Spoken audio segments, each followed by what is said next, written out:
Comment rendre justice à ces savoirs sans les transformer, sans les absorber puis les redigérer. C'est vraiment un problème épistémologique de base. La brocante des savoirs.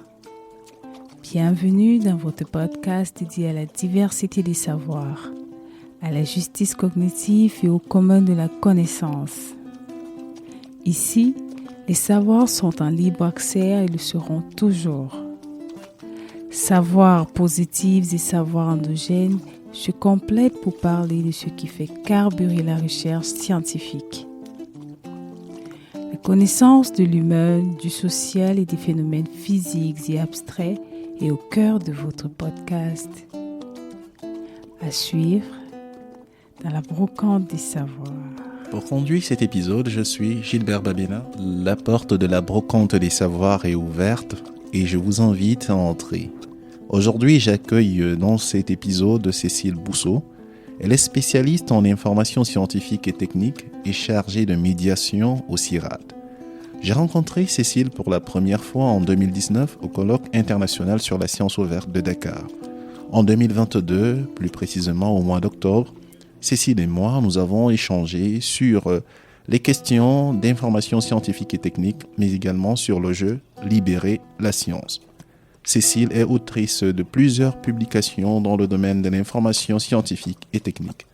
Je cite comme ça au passage quelques textes: gérer et valoriser les données scientifiques, coopérer en information scientifique et technique, de la recherche d'information à la publication. Elle a également animé des ateliers sur la mutualisation en information scientifique et technique pour le REMIST, le réseau pour la mutualisation en information scientifique et technique au Burkina Faso. Cécile est l'invitée du jour. Bienvenue dans la brocante des savoirs.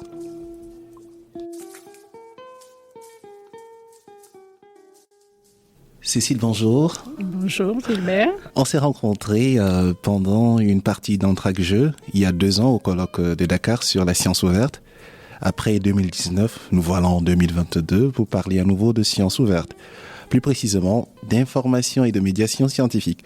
Pour commencer, est-ce que tu pourrais davantage te présenter pour faire le lien avec les abonnés de ce podcast ? Oui, donc je suis Cécile Bousseau, je suis bibliothécaire dans un centre de recherche. Ça fait 30 ans que je fais ce métier. Donc j'ai commencé par ce qu'on appelle l'appui aux chercheurs. Donc c'est les aider à rechercher l'information. Oui. Après à la gérer sur un logiciel bibliographique. Mais aussi ça inclut... Quel logiciel ? Alors à l'époque c'était EndNote, mais maintenant c'est Zotero, des logiciels comme ça. Oui, le fameux Zotero. Oui. Et j'avais aussi en charge le traitement des publications qu'ils produisent eux-mêmes pour l'enregistrer à l'époque dans une base de données et diffuser ces publications. Donc, et puis, à un moment donné, j'ai eu envie de participer un peu plus à la stratégie en information scientifique et technique. Et donc, j'ai pris des responsabilités d'équipe. Et donc, j'ai animé une équipe d'une trentaine de bibliothécaires qui œuvrent toujours dans ce centre de recherche. C'est lourd comme responsabilité quand même. Voilà. C'était très intéressant. En plus, c'était à la période vraiment de l'avènement du numérique, des ressources numériques. Et donc, c'était une période où nos pratiques ont été bouleversées par cette arrivée massive de documents numériques et c'était très dynamisant en fait. J'imagine.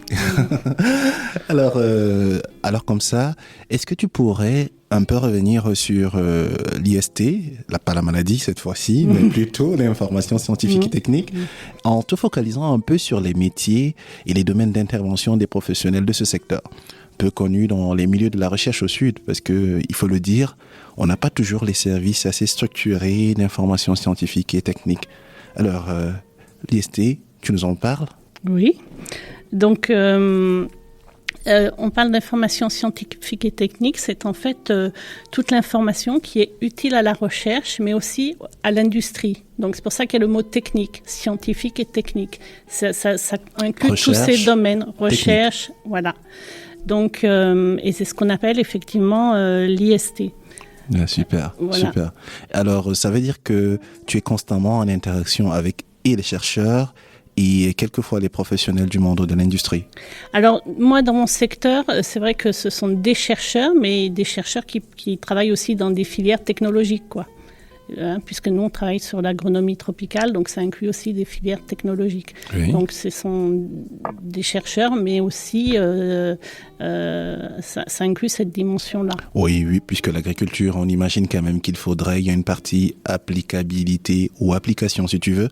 Donc, forcément, on imagine que la dimension technique pèse un peu de ce côté dans l'institution. C'est vraiment toute la filière jusqu'à la production et la commercialisation. Alors, on peut s'imaginer combien de métiers dans l'IST? Alors, c'est ce qui est intéressant, c'est qu'il y a plusieurs métiers en un seul métier. Donc, en fait, maintenant, dans l'information scientifique et technique, il y a toute la dimension acquisition de l'information. Oui. Donc, la dimension acquisition de l'information, tu disais. C'est qui est intéressant dans ce métier? Oui, donc on doit maintenant, on a tout un travail de négociation pour acquérir des ressources, travailler avec les éditeurs pour acheter de l'information. Donc ça, c'est tout un travail qui Acheter de l'information, c'est assez intéressant. Oui, donc on achète des catalogues d'éditeurs. Pour avoir accès à des articles, on est obligé d'acheter des catalogues d'éditeurs, en fait, de ressources, d'articles en ligne, électroniques. Et maintenant, toutes ces négociations se font même à un niveau national. Donc on participe à des négociations nationales. Donc il y a toute cette partie acquisition d'informations et mise à disposition. Une fois qu'on a acheté des catalogues, il faut faire en sorte que les chercheurs pour qui on les a achetés aient accès. Oui. Donc on a toute cette gestion-là de l'accès à l'information. Voilà où le travail du professionnel commence. Voilà, tout à fait. La partie d'après, c'est le traitement de l'information. Donc c'est ce qu'on disait tout à l'heure, c'est enregistrer ce que publient nos chercheurs, les enregistrer dans une archive ouverte pour les diffuser, les mettre à disposition de tous, puisque c'est une archive ouverte. Donc là, on rejoint nos notions de libre accès. Oui, science ouverte. Voilà, donc on a ce travail d'enregistrement, d'indexation, c'est ce qu'on appelle mettre des métadonnées sur les publications pour pouvoir les rendre accessibles. Après, il y a aussi une partie analyse de l'information. Donc là, il y a des équipes qui font ce qu'on appelle la bibliométrie, qui produisent des indicateurs, qui publient avec qui, quels sont les thèmes émergents, des choses comme ça. Et puis après en même temps, arrive tout ce qui est communication, médiation de l'information. Et donc là où nous, en tant que professionnels de l'IST, on se positionne entre le produit, l'information et le chercheur pour l'aider à utiliser les produits, à comprendre les enjeux qui sont liés à l'information scientifique et technique. Alors comme ça, le professionnel de l'IST, c'est une sacrée béquille pour le travail, le chercheur en fait. Oui, tout à fait. Ah. Surtout que maintenant, c'est un domaine qui est complexe. On l'a vu avec des enjeux économiques, des enjeux de libre accès, de diffusion. Donc, juridique aussi, les questions de droit d'auteur. Tout à fait. Donc, c'est un secteur, qui nécessite des intermédiaires pour aider à le comprendre et à s'emparer, en fait, de cette information. Moi, là, maintenant, en fait, actuellement, moi, je suis un peu intéressé par une question. On parle de chômage, de jeunes et tout le reste. Et les abonnés qui nous écoutent peuvent, par exemple, se poser la question de savoir comment est-ce qu'on arrive à ce métier de l'IST. On y arrive comment? Qu'est-ce qu'on fait? C'est un concours? C'est une formation? C'est quoi? Alors, comme on l'a dit, c'est plusieurs métiers, mais c'est aussi un métier qui s'exerce dans plusieurs contextes. Donc, il peut y avoir des concours pour rejoindre la fonction publique et exercer ce métier dans le cadre de la fonction publique. J'imagine que tu parles un peu du contexte français, oui, tout à fait. occidental, à peu près, parce que au sud, la situation est quand même différente. On peut dire qu'on pourrait ramener ces charges-là à ce qu'on appelle communément les bibliothécaires. Oui, tout à fait. D'ailleurs, moi, je m'intitule souvent bibliothécaire, chargée de médiation. Bibliothécaire numérique, ça te va? Aussi. Donc, moi, c'est un terme qui me va, parce que quand même, le métier de bibliothécaire, au départ, c'est quand même rendre accessible l'information, rendre accessible les livres. Donc, c'est vraiment la base de notre métier. Donc, quand on parle de libre accès, de sciences ouvertes, nous, on y est dedans depuis toujours. Parce que c'est vraiment notre mission.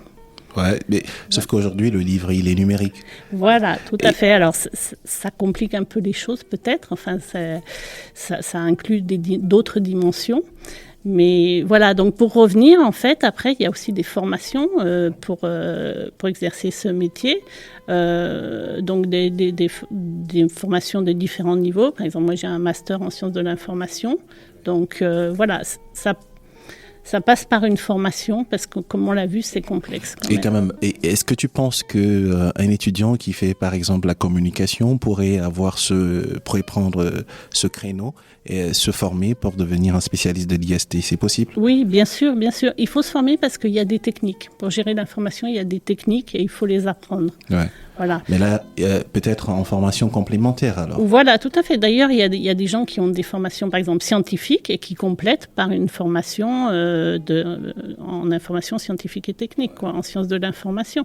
Donc, on peut avoir deux compétences. C'est d'ailleurs très bien. Très bien, ça peut être complètement complémentaire avec la communication, ça bien sûr. Super. Alors, je te vois sourire et j'ai envie de te demander, c'est quoi les joies de ce métier? Bon, après avoir, en fait, dès que tu nous parles des joies, n'oublie pas de nous parler des difficultés. Hein. Oui, alors on commence par quoi? Bon, je sais pas, les joies. Ouais, les joies. Ouais, c'est mieux. Bon. Moi, j'ai la chance de travailler dans une équipe qui est importante. Donc, c'est vrai que moi, une grosse équipe quand même. Hein. Oui. Ce qui me motive, c'est vraiment le travail collaboratif, quoi.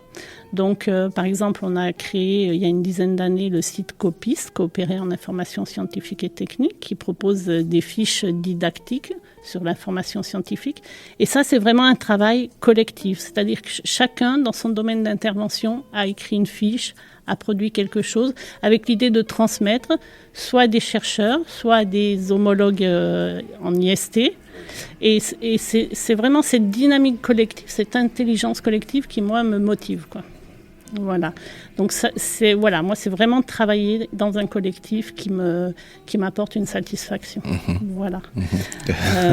J'imagine quand tu rentres chez toi, tu es fier d'avoir rendu service aux chercheurs qui vont faire de la recherche pour changer le monde. C'est Florence qui m'avait dit. Hein. Oui, peut-être c'est ambitieux de se dire ça, quoi. Mais oui, mais c'est une contribution. Comme ça. Oui, voilà, c'est une contribution. Cécile. Tout à fait. Les difficultés. Alors, les difficultés, bon, peut-être c'est un métier qui bouge beaucoup, qui est beaucoup impacté par les nouvelles technologies. Et sans arrêt, il faut en fait se former, être curieux, toujours rester à l'écoute des mouvements qui sortent, à l'écoute du libre accès, de la science ouverte. Ça veut dire qu'on peut facilement être has-been si on n'est pas éveillé, si on ne se forme pas, on n'assiste pas au colloque, aux séminaires, aux ateliers. En tous les cas, c'est une nécessité d'avoir de cette curiosité-là. En fait, moi, j'ai fait ce métier aussi parce que je suis une grande curieuse. Et ça, c'est un métier qui est fait pour les gens curieux. Ah, super. Voilà. En tout cas, j'ai pu le remarquer dans nos différents rapports, cette curiosité, et qui est bien évidemment à la base de toute découverte scientifique ou non. Oui. Alors, vous écoutez la brocante des savoirs et je suis avec Cécile, le podcast de la diversité des savoirs, le podcast des curieux, une brocante à tout type de savoir. Cécile, j'ai envie de te demander, qu'est-ce qu'un chercheur ou une chercheuse peut attendre du service de l'IST finalement? Ça veut dire, imaginons que dans le Sud, on structure les choses, on implante des services de l'IST. Sauf que si les chercheurs ne savent pas clairement, dans cette partie par exemple géographique, c'est qu'ils peuvent attendre des spécialistes de l'IST, alors on sera tous largués quand même. Mais ce qu'ils peuvent attendre déjà, on va reprendre les éléments qu'on a déjà vus, mais c'est d'abord d'avoir accès à une information fiable et sélectionnée. C'est-à-dire que ce n'est pas juste je tape sur Google et puis je prends tout ce que je trouve. Nous, on sélectionne des sources, on sait qu'elles sont fiables et c'est ces sources-là qu'on propose aux chercheurs. Effectivement. Donc en amont, c'est déjà ce travail-là. Après, ce qu'ils peuvent attendre de nous, c'est qu'on s'empare de leurs publications pour les diffuser, pour les mettre dans une archive ouverte, les indexer, mettre des mots-clés et les diffuser et les rendre accessibles à tous. Ça, c'est aussi notre travail. Alors, pour ceux qui ne le savent pas, l'indexation, quand on parle d'indexation, c'est tout simplement la marque du sérieux d'un travail scientifique. Ça repose c'est adossé sur une base de données. Non, une Comment est-ce que indexation, t'expliques ça c'est mettre des mots, ce qu'on appelle des mots-clés, qui vont caractériser en fait le document. Et donc, après, quand on va le rechercher, c'est sur ces mots-clés que l'on va faire la recherche et que l'on va retrouver le document. Mais là, c'est différent de l'indexation d'un journal. Moi, je pensais à ça. On dit par exemple que telle revue est indexée dans le Web of Science. Ah oui, c'est autre chose. Je pensais à ça. Oui. Ok, là, on se comprend mieux. La question des mots-clés, c'est très important. Oui, c'est un travail qui reste lourd, mais qui est vraiment nécessaire dans le monde numérique où il y a vraiment beaucoup de choses. Si on revient à ce qu'on disait, les métadonnées, si on ne décrit pas bien que ce soit une publication ou un jeu de données, on aura du mal à le rendre disponible et les autres auront du mal à le trouver, tout simplement. Moi, je me dis souvent, pour expliquer les mots-clés à mes étudiants ou dans le cadre des formations que je donne souvent, je dis, essaye de donner un rendez-vous à quelqu'un en 5 mots, 3 mots. Oui, tout à fait.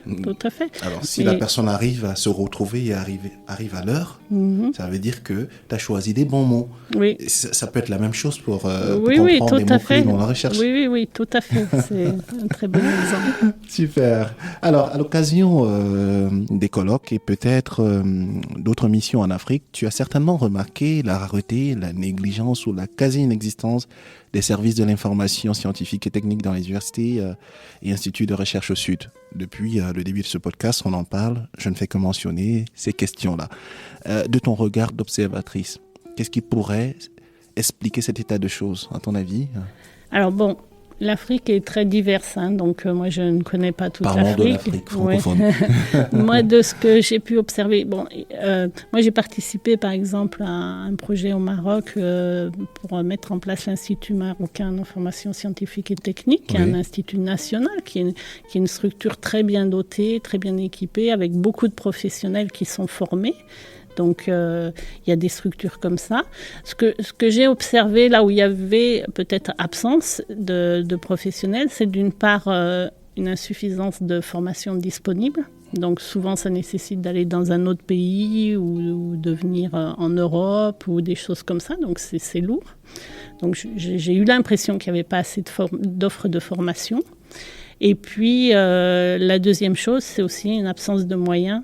J'ai vu beaucoup de bibliothèques universitaires qui... sans moyens, avec des vieux livres. Pas assez de budget, pas assez de ressources humaines. Donc, c'est difficile de fonctionner, quoi. Du coup, je suis curieux de savoir ce que serait la recherche moderne sans l'appui des spécialistes de l'information scientifique et technique. C'est le chaos. C'est un peu fort. Oui, peut-être un peu fort, mais en tous les cas, dans la mise à disposition de l'information, on est là. Dans la sélection des sources, on est là. Donc, ce serait plus compliqué de faire de la recherche. Oui. Faut le dire. À suivre dans la brocante des savoirs. Merci à vous de nous avoir prêté vos délicates oreilles pour cette aventure heuristique. Le comptoir des savoirs vous donne rendez-vous au prochain épisode. Savoirs scientifiques et savoirs de grammaire sont en libre accès dans votre podcast. La brocante des savoirs est présentée et éditée par Gilbert Babina. Il est assisté dans ce projet éditorial par une équipe motivée d'étudiants et d'étudiantes. L'identité sonore de ce podcast est l'œuvre de l'artiste Ralen Ganmo. C'est que le positivisme, il est institutionnalisé dans le fonctionnement même de l'université. Voix off, Loïs Solina. Couverture, Yvon Gassam. La brocante du savoir est conçue et produite par Gilbert Babina avec l'appui du département des sciences du langage et de la communication de la Faculté des arts, lettres et sciences humaines de l'Université de Maroua. C'est une révolte, quoi. Une révolte contre ces savoirs élitistes. J'ai toujours senti qu'il y avait d'autres savoirs intéressants et qu'on en avait besoin pour avancer. C'est pareil dans la recherche, dans la science.